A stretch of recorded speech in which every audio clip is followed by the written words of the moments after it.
4월 26일 금요일 이른 아침입니다.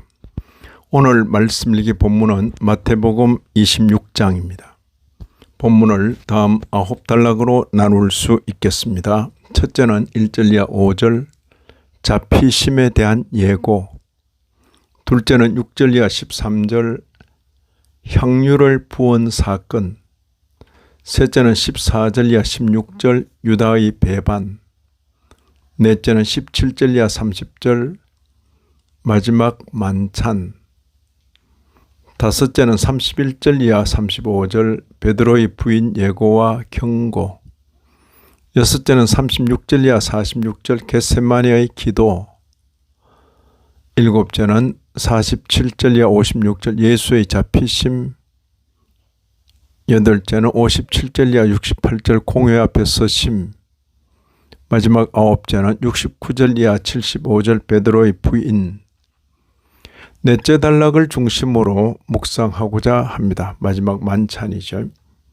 사건이 급박하게 진행됩니다. 마치 절벽에서 물이 떨어지듯 시간이 곤두박질 칩니다.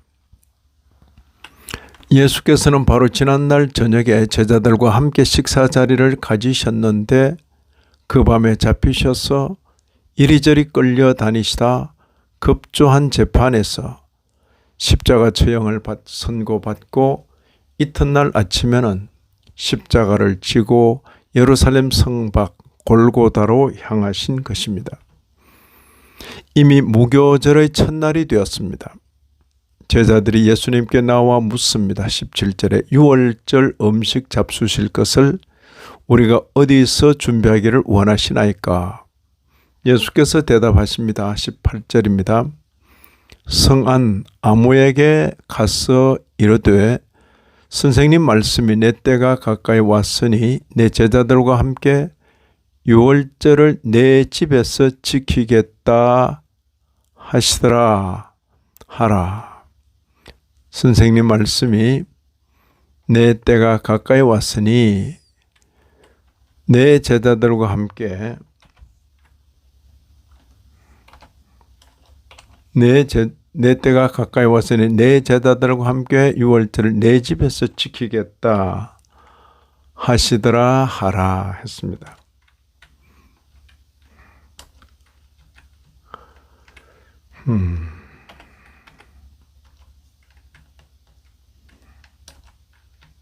여기 아무개는 무작위에서 아무 사람을 의미하는 것이 아닙니다.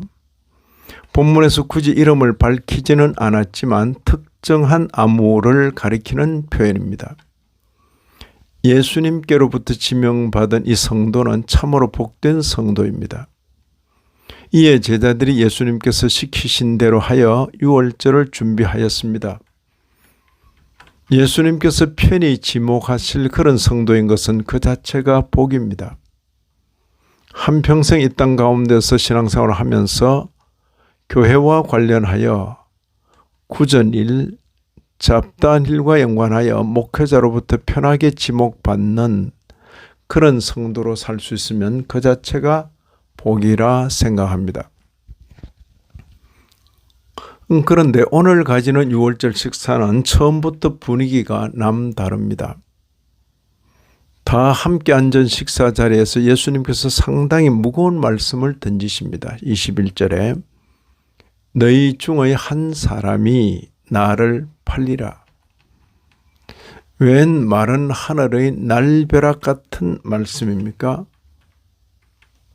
아니, 제자 중의 하나가 예수님을 판다니. 그들이 몹시 근심하여 각각 예수님께 묻습니다. 22절 보시면 주여 나는 아니죠. 이에 예수께서 대답하십니다. 23절 24절입니다. 나와 함께 그릇에 손을 넣는 그가 나를 팔리라. 인자는 자기에 대하여 기록된 대로 가거니와 인자를 파는 그 사람에게는 화가 있으리로다. 그 사람은 차라리 태어나지 아니하였더라면 제게 좋을 뻔하였느니라. 그때 유다가 말합니다. 라삐여 나는 아니죠. 예수께서 대답하십니다. 25절입니다. 네가 말하였도다. 예수님의 입에서 이런 말씀이 떨어지자 좌중 분위기가 어떻겠습니까? 무거운 침묵 가운데 식사는 계속됩니다. 침묵을 깨고 예수님께서 떡을 가지사 축복하시고 떼어 제자들에게 주시며 말씀하십니다. 26절에 받아서 먹으라. 이것은 내 몸이니라.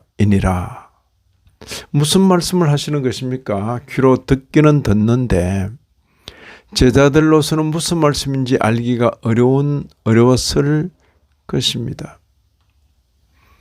이전에 보리떡 5개와 물고기 2마리로 무리 수만 명이 배불리 먹은 후에 하셨던 말씀이 생각날 수도 있겠지만 무슨 의미인지 알 수 없기란 마찬가지일 것입니다. 또 잔을 가지사 감사기도 하시고 그들에게 주시면서 말씀하십니다. 성경의 28절입니다. 너희가 다 이것을 마시라. 이것은 죄 사함을 얻게 하려고 많은 사람을 위하여 흘리는 바 나의 피 곧 언약의 피니라. 그들은 그 밤에 예수님께서 건네주시는 떡을 받아 먹고 잔을 받아 마셨습니다. 하지만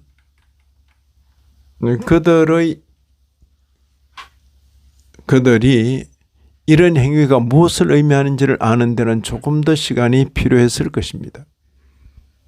이 밤에 있었던 이 광경이야말로 주님과 제자들의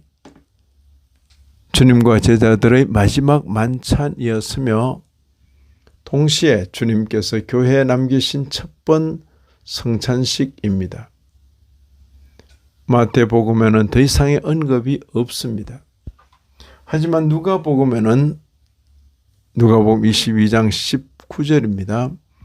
너희가 이를 행하여 나를 기념하라 하신 말씀이 기록되어 있습니다.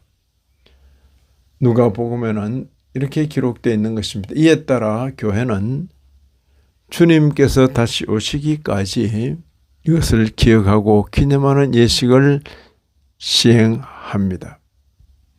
이런 말씀을 읽는 신약교회 성도인 우리로서는 첫 번 성찬식의 광경을 되새기며 그 의미를 바로 알고 일생 다하도록 기대를 가지고 성찬에 나가야 하겠습니다. 이 아침에도 말씀에 참여하신 모든 분들 위해 하나님의 크신 은혜가 더하시기를 진심으로 기원합니다.